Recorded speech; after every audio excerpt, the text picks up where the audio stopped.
kalau saya analisis pernyataan Profesor Dr. Yusril Iza Mahendra itu sangat bagus. Kenapa sangat bagus? Karena tujuan akhir daripada konflik itu adalah damai. Jadi kalau kita damai itu sengketanya adalah win-win solution.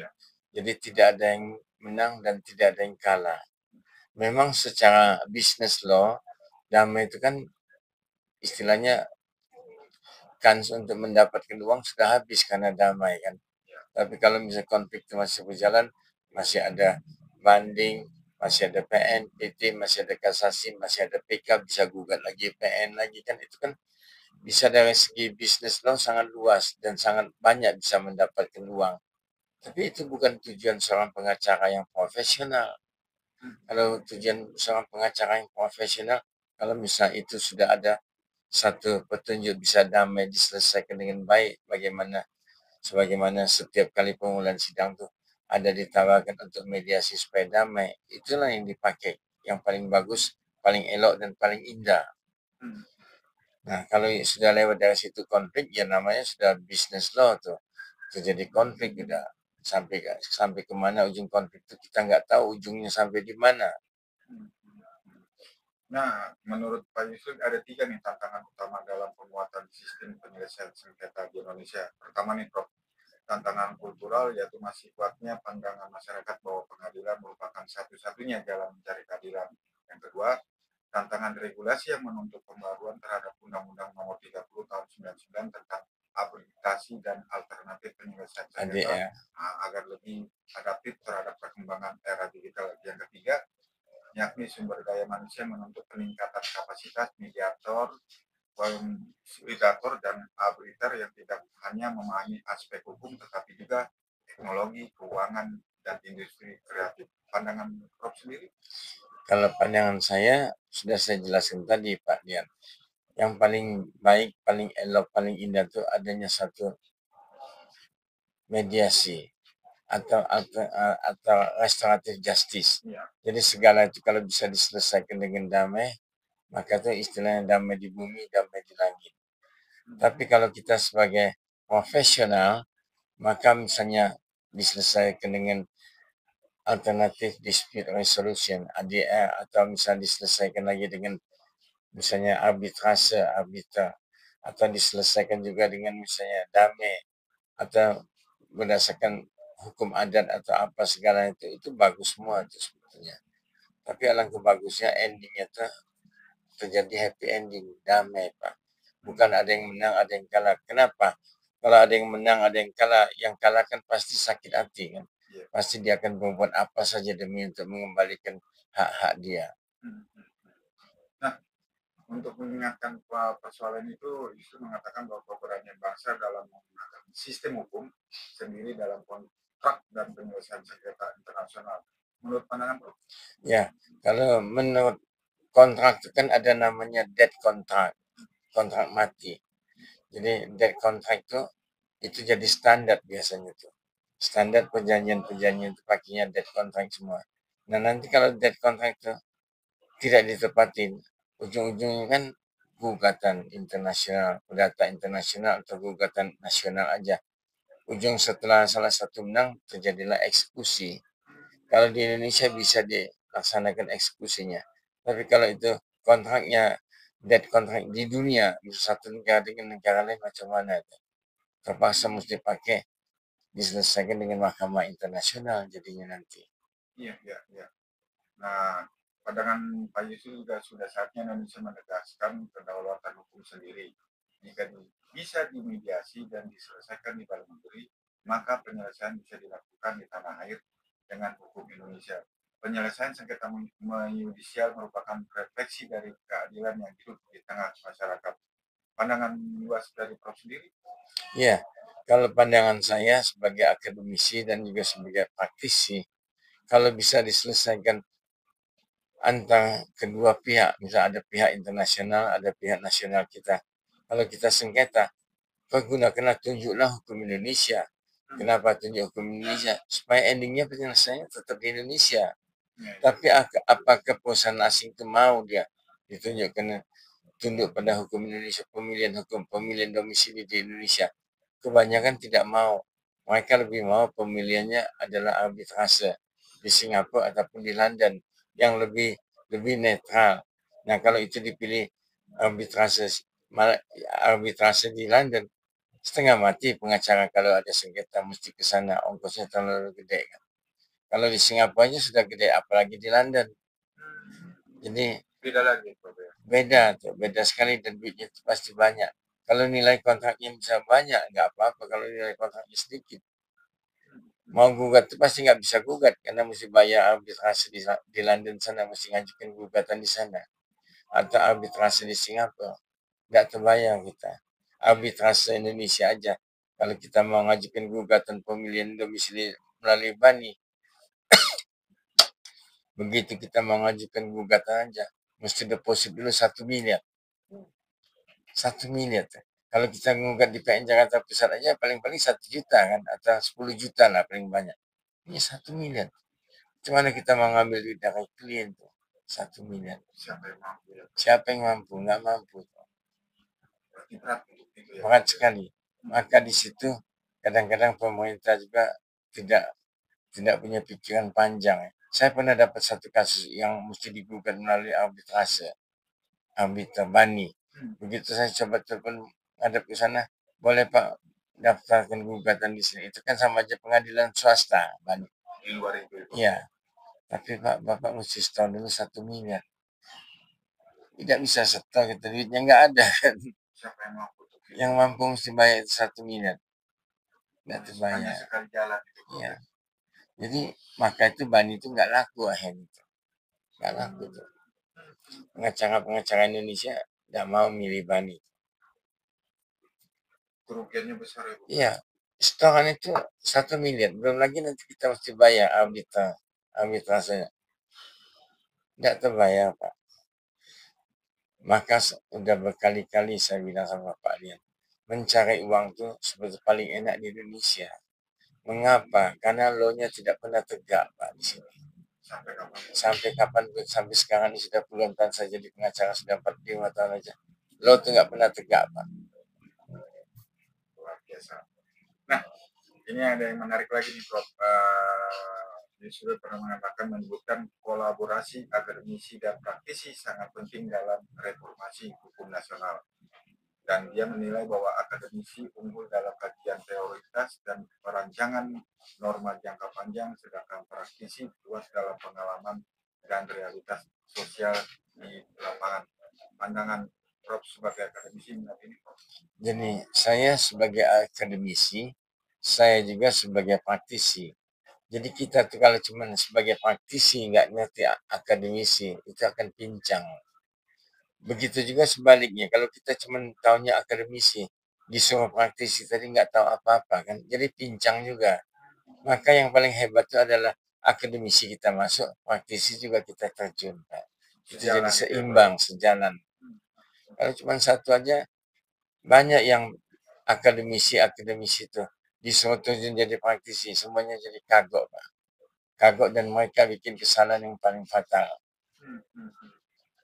Nah, untuk itu beliau juga mendorong beberapa hal untuk dikuatkan Prof seperti uji publik di setiap penyusunan undang-undang, keterlibatan perguruan tinggi dan organisasi provinsi sejak awal penyusunan plan, pembentukan forum permanen yang menjembatani akademisi dan praktisi. Itu tidak dilakukan oleh pemerintah, tidak mengundang dari fakultas hukum, diundang yuk ikut untuk menyusun undang-undang, ikut untuk ini, tapi tidak pernah dilibatkan. Itu persoalannya, Prof. Ya.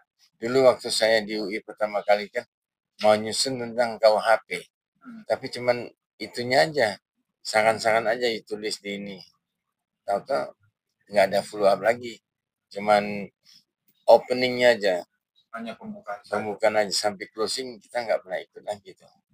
Jadi seakan-akan dicoba-cobalah daripada nggak dianggap apa-apa kan, saya coba pendapat ini bagaimana. Setelah itu bubar, nggak ada lagi pendapat-pendapat. Nggak ada hasilnya. Nggak ada hasilnya. Nah, pentingnya perubahan pola pikir di kalangan pembuat kebijakan bahwa setiap regulasi harus sejalan dengan mozaik besar sistem hukum nasional.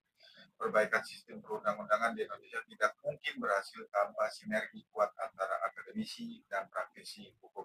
Menurut Prof? Ya, sudah saya bilang Pak Lian, sepanjang Komisi 3 itu tidak S3, tidak profesor, maka pembuatan hukum itu ngaco-ngaco aja, Pak. Amburadul.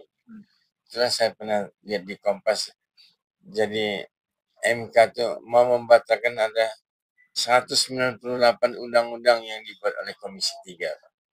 Nggak tahu itu cuma omongan aja atau kenyataannya belum tahu. Memang kalau pendapat saya sebagai akademisi, sebagai praktisi, sepanjang Komisi 3 itu tidak yang menyusun undang-undang itu bukan dokter, bukan profesor, cuman S1 atau di bawah S1 atau S0, tidak akan tercapai pembentukan undang-undang yang hebat. Sampai kapan tuh? Nggak bisa. Indonesia sebagai negara hukum memiliki pekerjaan besar nih Prof untuk memastikan regulasi berjalan tertib dan selaras. Hingga kini masih terdapat dualisme hukum, tumpang tindih aturan serta disharmoni regulasi yang menyulitkan implementasi hukum di lapangan. Penjelasan Prof? Itu sudah ada Pak Dian.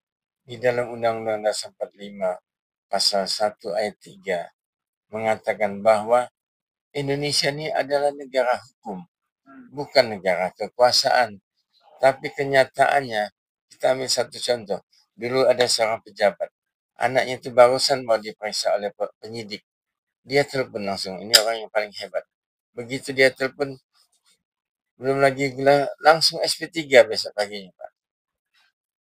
Kekuasaan dia tuh hebat sekali. Karena anaknya diperiksa jadi tersangka, dia nggak suka. Aku nih yang punya Indonesia. Begitu ditelepon, besok pagi langsung SP3. Pak. Jadi bukan negara hukum ini, negara Indonesia, negara kekuasaan, Pak. Negara kekuasaan.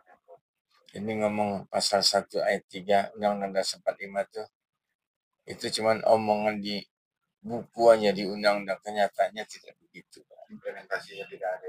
Tidak ada. Nah, Yusuf menyebutkan nih Prof, penegakan hukum berakar pada nilai moral dan sejarah.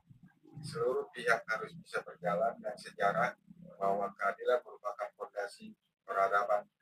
Pandangan Prof dengan pernyataan Pak Yusuf? Saya setuju, sangat setuju. Karena hukum itu dikalahkan dengan kekuasaan. Sejarah-sejarah hukum tuh nggak pernah diperiksa, nggak pernah diingat-ingat, nggak pernah dibaca-baca, Pak. Kebetulan saya ngajar sejarah hukum juga, Pak. Jadi sejarah hukum zaman dulu tuh nggak pernah dibaca-baca, Pak, sampai sekarang. Malah mata kuliah sejarah hukum tuh mau dihilang-hilangkan, Pak. Sama kayak budi pekerti. Bagaimana Indonesia ini semakin baik budi pekerti, mata pelajaran budi pekerti dari SD aja dihilangkan. Apa nggak moral, sudah bejat semua tuh. Anak bunuh ibu, ibu bunuh anaknya. Iya kan? Sudah semakin brutal itu. Sudah semakin brutal. Pacaran nggak mau ngawinin, bunuh. Jadi Indonesia ini negara-negara penjahat, Pak. Pembunuhan itu nomor 1. Jadi criminalization atau criminal crime itu atau crime criminal itu nomor 1 di Indonesia, Pak. Sense of crime-nya nomor 1 banget, Pak. Di semua negara gitu. Di Indonesia. Di Indonesia. Iya, khusus di Indonesia sense of crime-nya nomor 1, Pak. Luar biasa jahatnya berarti. Jahatnya luar biasa. Nah, dengan semakin konfliknya nih tantangan dunia hukum di era digital nih, Prof. Yusril mengatakan bahwa kondisi itu menuntut sistem peradilan di tanah air untuk beradaptasi nih. Namun, menurut beliau, perubahan pola pikir dan pendekatan yudisial juga diperlukan untuk mengantisipasi karakteristik unik dari kasus-kasus pada era digital pada saat ini. Ya, era digital itu kita mesti belajar, Pak. Mesti dipraktekkan dulu. Bagaimana, misalnya tilang elektronik aja, kita kan nggak bisa terima. Tahu-tahu kita ditilang tanpa bisa ada pembelaan kan. Nah di situ kelihatan bisa ada tangan besi. Pokoknya saya foto aja, Yuda, foto langsung ditilang kan. Bisa kita menggugat tilang elektronik itu? Nggak bisa kan. Nah jadi di situ pemerintah berdasarkan ajas kekuasaan, bukan yang lain-lain lagi. Jadi belum bisa untuk diterapkan. Belum bisa diterapkan. masalah digital tuh.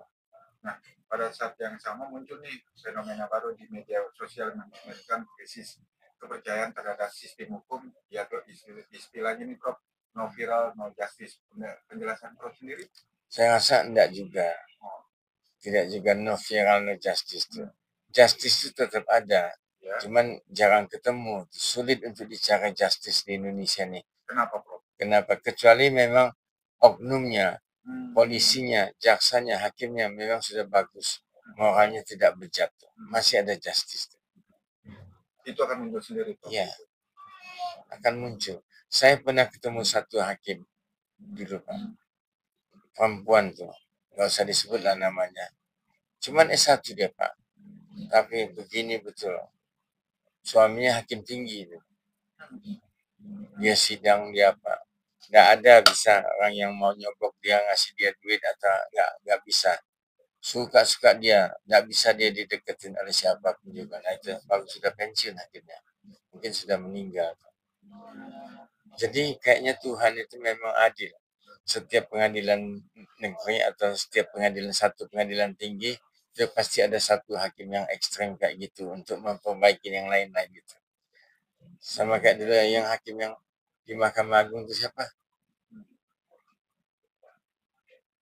Yang ekstrem yang sudah meninggal, yang Ustadz juga. Nah, kayak gitu juga. Jadi setiap pengadilan tinggi itu biasanya ada satu hakim yang tegakkan justice. Iya, bisa.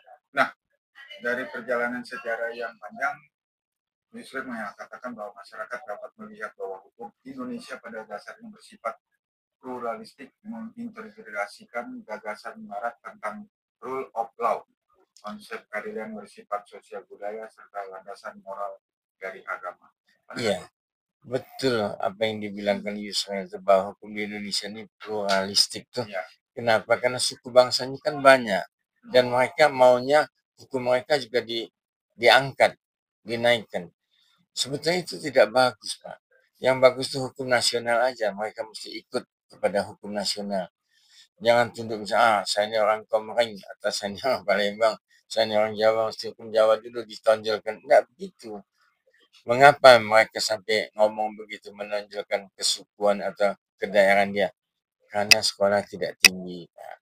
Saya kan sudah bilang berkali-kali, uneducated people always disturb the other people. Nah, itulah kuncinya. Saya ini kan orang Indonesia, Pak. Saya bisa sampai ke London tuh, ikut International Bar Association. Kenapa saya bisa? Saya adaptasi, Pak. Belajar saya.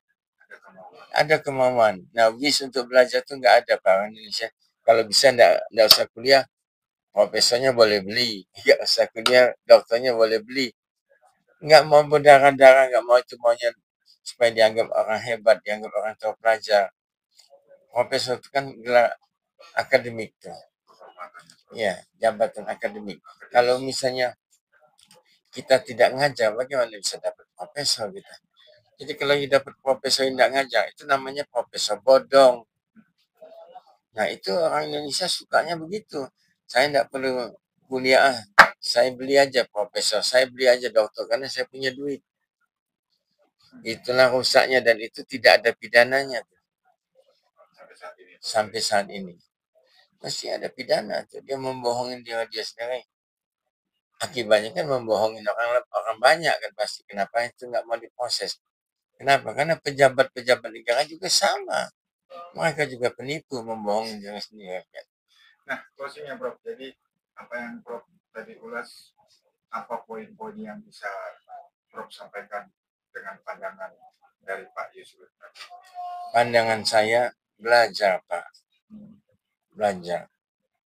Day by day, I'm going better and better. Mesti belajar, Pak.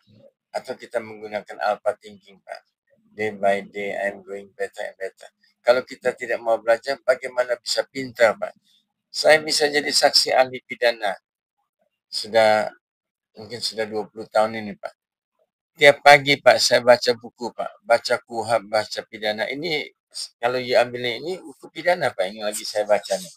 Dinamika hukum peradilan di Indonesia. Hampir tiap hari nih saya baca. Maka kalau saya jadi ahli praktik, saya belajar, Pak. Bukan nggak belajar. Bukan saya duduk langsung bisa. Nggak bisa, dari mana? Saya bakar aja buku nih. Apa tuh? Kulitnya yang sudah terbakar ke kertas. Saya minum bisa hebat. Saya enggak bisa. Itu kan orang bodoh itu kan. Belajar saya tiap pagi, Pak. Demi Tuhan, 4:30 pagi itu saya sudah bangun belajar.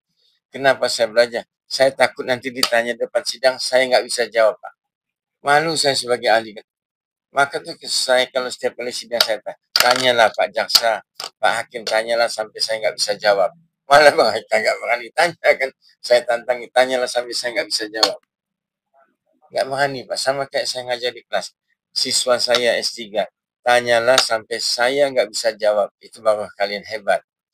Kalau kalian nanya saya masih bisa jawab, kalian belum hebat, saya bilang kan. Karena masih saya bisa jawab. Itu kuncinya. Iya. Yang mau untuk belajar. Belajar, nekat kita belajar Pak. Nggak nekat, nggak. Saya dulu Pak nggak ada pikiran, nggak ada nyangka mau bisa hidup jadi ahli, makan duit ahli itu nggak ada Pak. Saya pikir jadi pengacara aja sudahlah. Tahu-tahu berubah jadi ahli. Dan sekarang makan duit ahli banyak sekali saya Pak sudah. Dari kemampuan kita. Iya, dari kemampuan. Jadi kita yakin kita mampu. Ya, ya. Nah, jadi pandangan Prof sendiri, bagaimana untuk pengadilan ke depan untuk mewujudkan keadilan bangsa di Indonesia? Pengadilan itu mesti berbenah diri, Pak. Pengadilan itu mesti bersih-bersih, Pak. Sama kayak di Meksiko. Di Meksiko, 25 tahun yang lalu, pengadilannya lebih brengsek dari Indonesia. Korupsi di mana-mana di Meksiko, Pak. Wow. Ya, 25 tahun yang lalu. Tapi dia merubah taktiknya, Pak. Jadi hakim-hakim yang ada yang korupsi itu semuanya dibabas bingkaskan, diganti dari hakim yang barusan masuk dari akademisi, Pak. Dipecat semua ya? Dipecat semua. Dipensiunkan, bukan dipecat, dipensiunkan.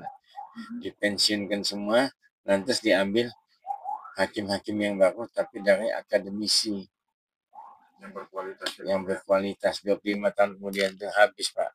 Apakah mampu Indonesia seperti itu? Nah, itulah satu tanda tanya, apakah Indonesia mampu? Mestinya mampu jawabannya, Pak. Karena belum pernah dicoba. Iya. Mestinya mampu. Kembali dari SDM-nya sendiri ya, Prof. SDM-nya. Ada lagi, Prof? Cukup saya rasa itu. Oke. Terima kasih banyak, Prof. Iya.